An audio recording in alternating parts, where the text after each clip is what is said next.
नमस्कार। देश की राजधानी दिल्ली और वहां का ऐतिहासिक लाल किला, उसी के पास एक जबरदस्त धमाका होता है जो पूरे शहर को दहला देता है।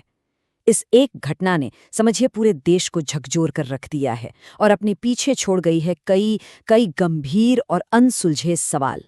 तो चलिए इस उलझी हुई गुत्थी को सुलझाने की कोशिश करते हैं। हम एक एक करके कई पहलुओं पर गौर करेंगे। सबसे पहले तो देखेंगे कि लाल किले के पास आखिर हुआ क्या था। फिर ये समझने की कोशिश करेंगे कि ये महज एक हादसा था या एक आतंकी हमला। इसके बाद घटनास्थल से जो सुराग मिले हैं उनकी पड़ताल करेंगे और ये भी देखेंगे कि क्या इसके पीछे कोई बहुत बड़ी छिपी हुई साजिश हो सकती है।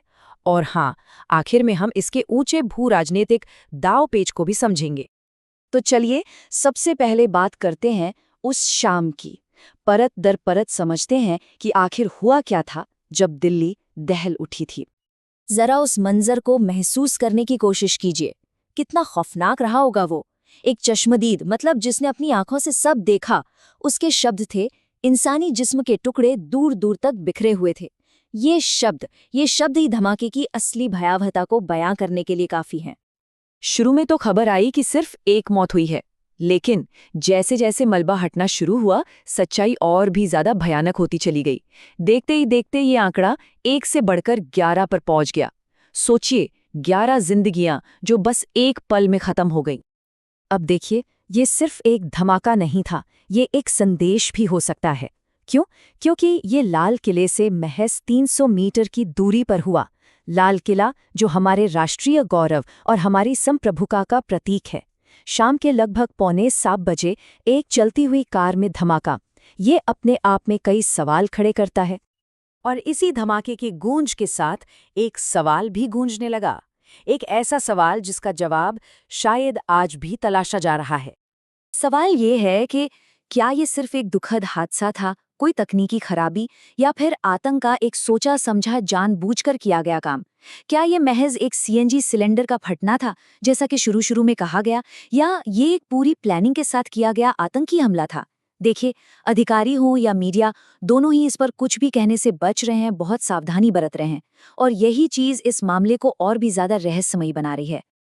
तो चलिए अब जरा सबूतों पर नजर डालते हैं और देखते हैं कि कैसे घटनास्थल से मिले सुराग एक बिल्कुल उल्टी कहानी कह रहे हैं। यहाँ जांच करने वाले एक अजीब दुविधा में फंसे हुए हैं। देखिए, एक तरफ तो ये बात है कि जहां धमाका हुआ वहां जमीन पर कोई गड्ढा नहीं बना, जो लोग मारे गए उनके शरीर पर भी कील या छर्रे नहीं मिले। ये सब इशारा करता है कि शायद ये एक सीएनजी ब्लास्ट हो। लेकिन दूसरी तरफ धमाका इतना पावरफुल था कि पास के मेट्रो स्टेशन के शीशे चकनाचूर हो गए, और तो और खुद गृह मंत्री को फौरन वहां का दौरा करना पड़ा। ये बातें किसी बड़ी साजिश की तरफ इशारा करती हैं। लेकिन अगर हम इस धमाके को सिर्फ एक अकेली घटना की तरह देखेंगे तो शायद हम पूरी तस्वीर कभी समझ ही नहीं पाएंगे, क्योंकि इसके पीछे एक बहुत बड़ा और ज्यादा खतरनाक कॉन्टेक्स्ट छिपा हो सकता है। 2900 किलोग्राम, जरा इस आंकड़े के बारे में सोचिए। 2900 किलो। इस धमाके से ठीक पहले दिल्ली और उसके आसपास के इलाकों से इतनी भारी मात्रा में विस्फोटक पकड़ा गया था। अब क्या ये महज एक इत्तेफाक हो सकता है? जैसे जैसे जांच आगे बढ़ी, एक बहुत ही खतरनाक नेटवर्क का पर्दाफाश हुआ। देखिए, ये सिलसिला शुरू हुआ सहारनपुर में एक गिरफ्तारी से। इस एक गिरफ्तारी ने जांच करने वालों को फरीदाबाद तक पहुंचा दिया, और वहां क्या मिला? 360 किलो से ज्यादा विस्फोटक और एक असॉल्ट राइफल। इसके बाद एक और साथी पकड़ा गया। मतलब ये सब एक बहुत बड़ी और खतरनाक साजिश की तरफ इशारा कर रहा था। जब इन सारी कड़ियों को जोड़ा गया तो एक बहुत ही डरावनी तस्वीर सामने आई। जो लोग पकड़े गए उनके तार जैश-ए-मोहम्मद जैसे आतंकी गुटों से जुड़े थे। जो सामान जब्त हुआ उसमें अमोनियम नाइट्रेट भी था।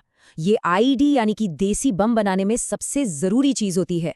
और यहीं से सबसे बड़ा और डरावना सवाल उठता है, क्या लाल किले के पास हुआ ये धमाका एक बहुत बड़ी नाकाम की गई आतंकी साजिश का सिर्फ एक छोटा सा हिस्सा था? और ये कॉन्टेक्स्ट समझना इसलिए बहुत जरूरी है क्योंकि इस घटना को ऑफिशियली एक आतंकी हमला कह देने के नतीजे बहुत बड़े हो सकते हैं। देखिए, जिस पल भारत सरकार इसे आधिकारिक तौर पर आतंकी हमला घोषित कर देगी, उसी पल से खेल के सारे नियम बदल जाएंगे।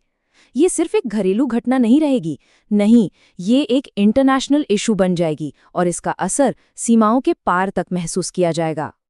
इसे आतंकी हमला कहने का एक डोमिनो इफेक्ट होगा, मतलब एक के बाद एक चीजें होंगी। सबसे पहले देश के अंदर से पाकिस्तान के खिलाफ जवाबी कार्रवाई का जबरदस्त दबाव बनेगा।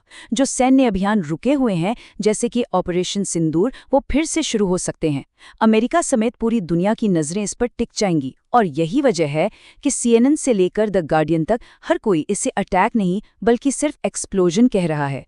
दाव बहुत ज्यादा ऊंचे हैं। और ये सब हमें आज की स्थिति पर वापस ले आता है, एक ऐसी स्थिति जहां अनिश्चितता भी है और सतर्कता भी। इतने सारे सबूतों और थियरीज के बावजूद सरकार की तरफ से फिलहाल चुप्पी है। ऑफिशियल टर्म अभी भी सिर्फ धमाका ही है, आतंकी हमला नहीं। और ये जो सावधानी बढ़ती जा रही है, ये अपने आप में बहुत कुछ कहती है। तो अभी भी क्या है जो पता नहीं है? अभी तक किसी भी आतंकी गुट ने इसकी जिम्मेदारी नहीं ली है। फॉरेंसिक और पोस्टमार्टम रिपोर्ट्स का भी इंतजार है और जांच बहुत ही सावधानी से चल रही है। हर पहलू को देखा जा रहा है, क्योंकि सबको पता है कि एक छोटी सी गलती के भी बहुत बड़े नतीजे हो सकते हैं। तो सवाल वही का वही है, आखिर सच क्या है? एक दर्दनाक हादसा या एक भयानक चेतावनी? जैसे जैसे एजेंसियां अपनी जांच पूरी करेंगी और देश सांस रोके इंतजार कर रहा है, शायद सच्चाई सामने आए। लेकिन ये घटना एक बात तो बिल्कुल साफ कर देती है कि शांति और संकट के बीच की लकीर कितनी ज्यादा नाजुक होती है।